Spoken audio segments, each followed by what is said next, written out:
Petro, Yakobo na Yohana. Akawaambia, roho yangu ina huzuni nyingi kiasi cha kufa, kaeni hapa mkeshe. Akaendelea mbele kidogo, akaanguka kifudifudi,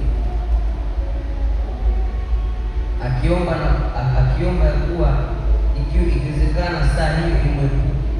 Yaani Yesu alishagundua kwamba siku zake za kufa kutokana na dhambi za wanadamu zikaribia, kwamba waambia kwamba wanafunzi wake wakeshe wakiomba.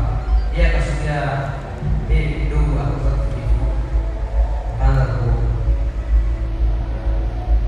akiomba ya kuwa ikiwezekana saa hiyo imwepuke. Yaani ikiwezekana Mungu amwepushe na kifo hicho. Akasema, Baba, yote yawezekana kwako, uniondolee kikombe hiki, walakini si kama nitakavyo mimi, bali